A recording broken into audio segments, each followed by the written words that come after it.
what's poppin'? Good morning, it's your boy Jay the Comedian. How y'all doing? I'm doing kind of good. Ooh, it is hot out here. I hope everybody's having a good day, like me. Today I want to talk to you guys about the word assertion, okay? Because an assertion is something that's said as if it was true, despite having any evidence to prove it. You just say it because you feel like it's true, you know? That's an assertion. And a lot of times, assertions are incorrect. Now, I'm trying to say assertion, but since I'm dumb, I might say insertion. Now, I Googled the word insertion because I didn't know how to spell assertion, and it didn't fare good. It distracted me for at least 2 hours. But anyway, assertion. An assertion is something that the Jehovah Witnesses make constantly. Like, they constantly make assertions. Just saying stuff. Oh, apostates are evil, disease-minded people who only want to rip you away from Jehovah and distract you with their lives. Now, as we all know, that is not true at all. That is an example of an assertion. Here's another example. Daryl Wilbur has a very, very small ding-a-ling. Very small. Now, do I know that to be fact? No, I don't know. I've never seen it. But, I mean, come on. We know. I know the behavior of a small ding-a-ling. You know, it's kind of meaning. Anyway, that's what the Jehovah Witnesses do. They constantly make an assertion about people who leave the organization. Now, do you think they interview somebody who left the organization? Like, really? Do they really sit down and say, hey, you know, why are you leaving? You know, what's your problem with the organization? No, they ain't doing that. And are you leaving? All right, then get out of here. You love Satan and you're an apostate and you're disease mind. Get out of here. That's pretty much how it goes. And that's not it at all. Like, if you are with a group and you don't think that group has the correct mindset or whatever, you leave the group. It's nothing against them or whatever. Like I say, I know plenty of people who still believe in Jehovah and Jesus, but just don't believe in that organization. So technically, their goals are still aligned, but because they don't believe in the organization, they're an apostate. Like, wait a minute.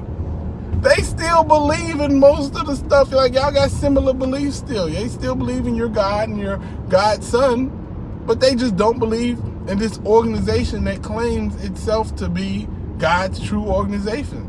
You know what I'm saying? Y'all self-appointed yourselves, and you got the nerve to say, no, Jesus came down 1914, and he did it. And then I guess he went back up and kicked up and decided not to come back down no more.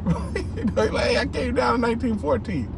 I could come down now when there's more people and, you know, more technology and better ways to, like, really just get it out to everybody that, you know, hey, this is my organization. But no, I'm just going to sit up here and chill, you know, watch some Netflix, eat some Funyuns or something like that.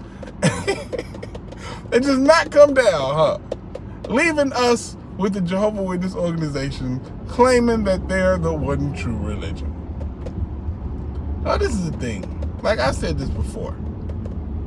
If you're with a group and this group is claiming to be the truth, first off, the fact that it calls itself the truth should be a red flag to you. Like, it should be. Like, if I was the meanest, most terrible human being that the world has ever seen, and I wanted to start like a group on Facebook, it'd be something like Happy Place or something, written by Happy J, you know, and it wouldn't be true at all. But I would need something to combat the craziness that's gonna be dispatched on them. You know what I'm saying? Like, do you get that? Do you really get it? When you leave a group, first off, in the Bible, if we're gonna look at the Bible, right? We're gonna listen to the Bible. The Bible says, keep searching for the truth as if you're searching for a hidden treasure, you know? Now, remember, it didn't say search for the truth, find it, boom, and you're good. It says keep searching for it. You know what I'm saying? Like, if you want to use the Bible, let's use the Bible. That means that even if you think you have the truth, keep testing it. Keep reaffirming it to yourself, you know? It's healthy. It's good to do. Very good to do. if I were to start an organization to cure kangaroo ED, you know what I'm saying? And like, you know, that's what the organization started for.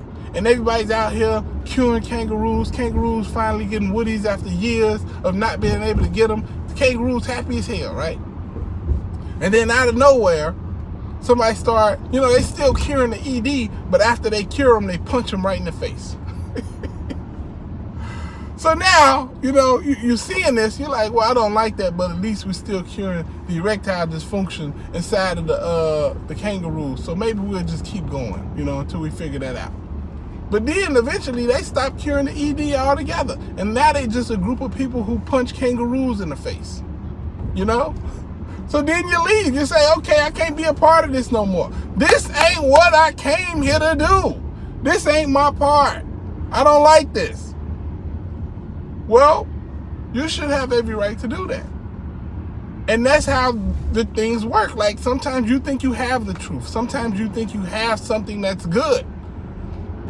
And you should probably recertify that from time to time. If you think you're in an organization and the organization is good, okay, you may need to recertify it because organizations change. Things that you once thought were true change. That's why you have to keep searching. Keep recertifying the things that you think you know about something, you know? And this is with everything, even like a kangaroo with ED foundation. You know what I'm saying? Like, you just got to recertify. Like, if you're with the Jehovah Witnesses and you think, oh, yeah, this is God organization. Like I did. That's what I thought. I thought this was God organization. There's no way around it. I'm positive of it. I can't be wrong. This is definitely it. This is it right here. This is God's organization. It ain't no way it's wrong. And then I found one thing. And I was like, okay, wow, that's pretty crazy. But at least it ain't this thing over here that's wrong. You know, it's still got this thing I'm holding on to right here. Then I found out that thing was wrong. I'm like, God, what? That's crazy. Oh, man, well, at least this thing right here, I can fall back on. Like, this is my foundation. I know this ain't wrong. And then, boom, the foundation crumbles. That's kind of how I got up out of the organization. It didn't happen overnight. It kind of happened step by step by step. At first, I was like, man, why don't they depict Jesus as a black guy, kind of like the Bible says? They said Jesus had skin of bronze and hair of wool. That sounds like a brother to me. And I was like, well, you know, is it really important? I'm like, yeah, I guess it's not important. But why would they do that? That's crazy. So then I was like, well, that's crazy. I'll accept that they got that wrong, but, you know, it ain't like the governing body is going to lead us down the wrong path, right? I know they wouldn't do that to us, right? And then I found out all the horrible stuff that the governing body's doing. And I'm like, dang, the governing body, they suck. I didn't know that. Wow, they are pretty terrible people. I did not know that. Well, at least the Bible ain't wrong. I know I can lean on the Bible. The Bible is my foundation. I know they ain't going to go against the Bible. And then the Bible foundation cracks like a mug, falls down, eats everybody. And that's it. That's how I got out of the organization. But yeah, I know I'm a little bit everywhere this morning because that's just how my thoughts work today. Like it's just everywhere. Because when you're in that organization, and I got this one guy who's like, oh, look at him. You're so obsessed with the Jehovah Witnesses. You should see how obsessed they are with us. I'm telling you, they won't even let me like beat off without getting on my nerves about it. You ain't supposed to do that. I'm like, Jesus, you want to talk about obsession? Boy, that governing body is so obsessed with what its members are and are not doing. Anyway, assertions. Let's get back to assertions. And all the things that they say that people are guilty of simply because they no longer want to be a Jehovah Witness. If you don't want to be a Jehovah Witness, right? You still serve Jehovah. You still want to serve Jehovah. You still want to serve Jesus and whatnot. If you're not inside doing it the way the governing body says to do it, let me repeat that in case you didn't hear me. You can serve Jehovah, but if you're not doing it the way the governing body says to do it, then you're going to be destroyed by Jehovah. Now, let me understand you this. The governing body are not Jehovah.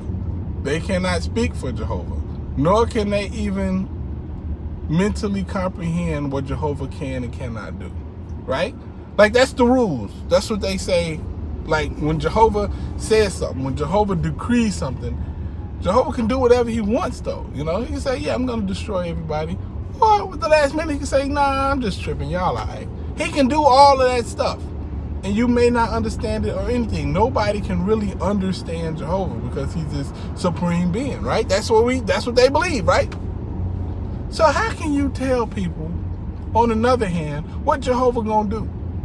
How can you tell somebody that if you ain't doing this, Jehovah gonna destroy you? How can you do that? Can I do that?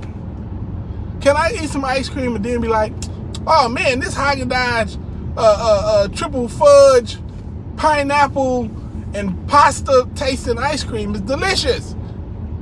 I bet you my best friend Rebecca is gonna love it. And then I give it to Rebecca, and she don't like it. Like, ain't that a real thing? Like, you can't tell what other people will do and how they will feel and whether or not they will or will not like something. So you definitely can't tell me what God is gonna do. You can't tell me what God likes and dislikes and loves. I mean, I guess you can kind of go what the Bible says, but there's scriptures in the Bible that contradict, like, obviously contradict other scriptures in the Bible. Like, that's a fact. I'm not making that up at all. Anyway, let me end this video. I'm having a good morning, and I'm hoping you having a good day too. All right? Enjoy the rest of it. The wonderful, beautiful summertime, it is finally here. Holla at your guala. Deuces.